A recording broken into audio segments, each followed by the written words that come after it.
Hello, my name is Brandon Coster, and along with Nellie Griffin, Michael Benson, and Taylor Hone, we are Group 7, and we would like to talk to you today about the Foreign Corrupt Practices Act of 1977. Foreign Corrupt Practices Act of 1977 basically makes it illegal for U.S. companies or anyone associated with U.S. companies to bribe foreign officials anywhere in the world. I wanted to start by talking a little bit about the history of what led up to the Foreign Corrupt Practices Act um, and some events and that led to the passage of the law in December 19th of 1977. The Securities and Exchange Act of 1934 regulated basically all the financial markets, public markets, stocks, bonds, other debt. It was amended by the FCPA in 1977 by requiring all companies with securities listed in the United States to tighten their accounting standards for the purpose of being able to track whether or not companies were complying with the anti-bribery measures within the FCPA. The Watergate scandal of 1972-74 set the groundwork for the passage of the FCPA. The special prosecutor discovered that executives had made domestic and foreign political contributions that were not disclosed to their investors. And there was just a zeitgeist sense that this post Watergate morality desire for transparency shaped the environment in which the legislation was written. The Church Committee of 1975 was a committee that oversaw, was convened to oversee intelligence operations all around the world, but also looked into the operations of American companies around the world. And it received a report that we'll talk about in the next slide. They focused specifically on 4 companies, American companies, that had made direct or indirect payments to foreign officials. Just for example, they found at least 100 of the Fortune 500 companies had questionable payments, but these were the noteworthy examples: Gulf Oil, giving political campaign contributions in South Korea, Northrop paying the Saudi General Mobil, paying Italian political parties, and Lockheed had payments to Japanese, Dutch, and Italian political officials. The report that the Church Committee received was called the SEC Report on Questionable and Illegal Corporate Payments and Practices of 1975. It summarized the SEC's enforcement activities and findings up to that date, and it analyzed the degree to which the disclosures concerning these payments was working and was not working, and then outlined recommendations and possible legislative responses. The ostensible purpose of the FCPA is to prohibit companies and their individual officers from influencing foreign officials with any payments or rewards of any kind. There were additional purposes that were debated when the law was being drafted, and these included foreign policy, global leadership, and fair reporting. Foreign policy, the Congress people argued that bribes paid would undermine the policy of the U.S. government around the world. There was a global leadership component in which the legislators hoped that if the U.S. was the first to act, that other nations would implement other anti-bribery measures around the world, and then there would be a fair playing field for American companies. And then the third was a desire for fair reporting, belief that legislators, a belief that shareholders had the right to know and to be disclosed if the companies that they owned were making payments to foreign officials.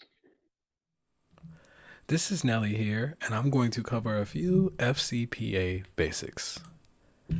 The FCPA was established in 1977 and it prohibits payments to government officials to assist in obtaining, are retaining business. There are two provisions to the FCPA. One is an accounting provision, and one is an anti-bribery provision. The anti-bribery provision of the FCPA applies to all U.S. persons and certain foreign issuers of securities as established in 1977. In 1998, there was an amendment to the anti-bribery provision that expanded the FCPA to foreign firms and persons who create corrupt payment within the United States. The FCPA accounting provisions are as follows. A. Companies must keep books and record them accurately and fairly to reflect the transactions of the corporation. And they must create and maintain an adequate system of internal accounting controls. The FCPA is enforced by the Department of Justice and the Security Exchange Commissions. Examples of FCPA violations include, but are not limited to,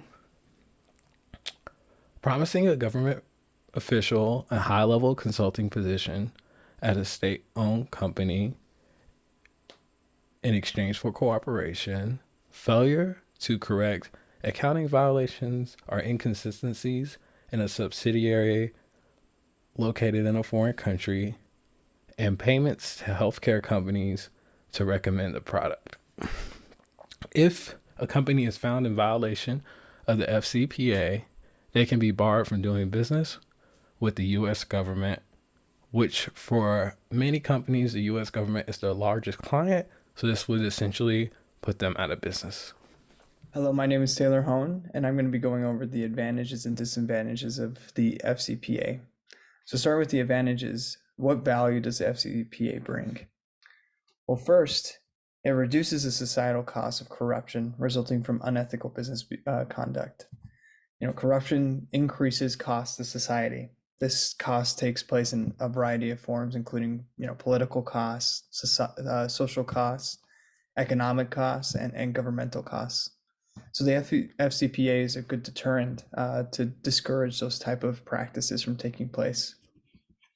Second, it creates a fair business environment where companies are more likely to be successful. You can think a country that encourages unethical behavior or corrupt business practices, that can result in companies that utilize bribes to achieve increased sales and increased market share, despite offering an inferior product at an uncompetitive price.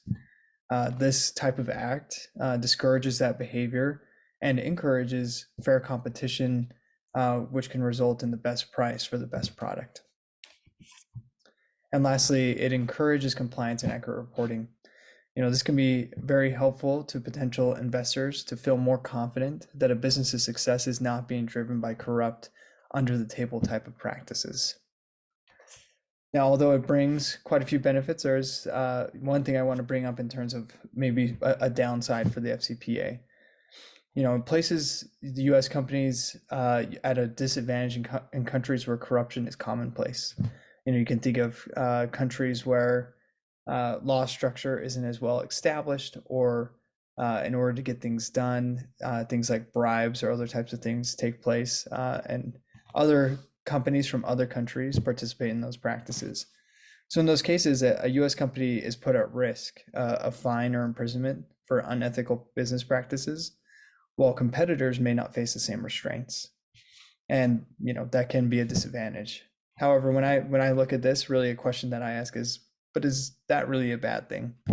We want to have ethical business practices.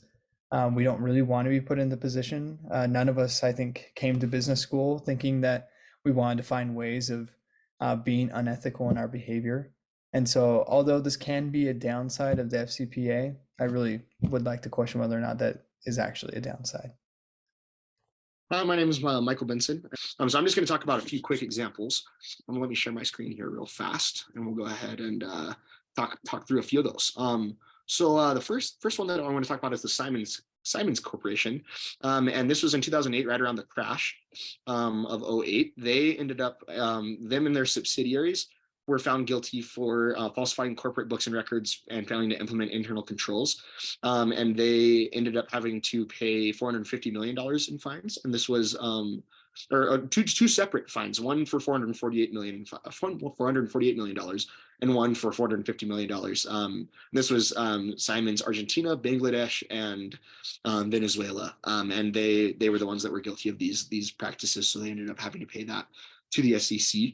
Then in 2016, we'll talk about this Brazilian company, Odebrecht, and they were found guilty for doing the same exact things. And they across 3 different continents, and they ended up having to pay $4.5 billion in criminal fines.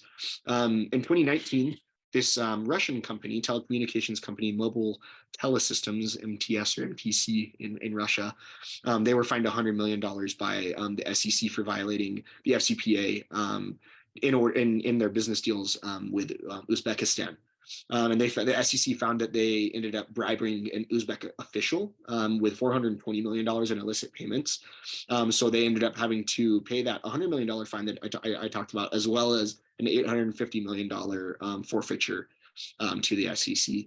And then a more recent example is the Goldman Sachs in 2020, so right around the pandemic. Its Malaysian subsidiary, GS Malaysia, Goldman Sachs Malaysia, pled guilty to conspiring to violate the FCPA, and they because they paid over $1 billion in bribes to Malaysian and Abu Dhabian officials to secure business, and because of these bribes, they ended up having to pay $2.9 billion in order to account for these issues. So we can see that the FCPA has been successful in its ability to stop these bribes and other corrupt practices that happen internationally through different international business trades. So yeah, I think we'll go ahead and wrap up there. Sweet, thanks for listening, y'all.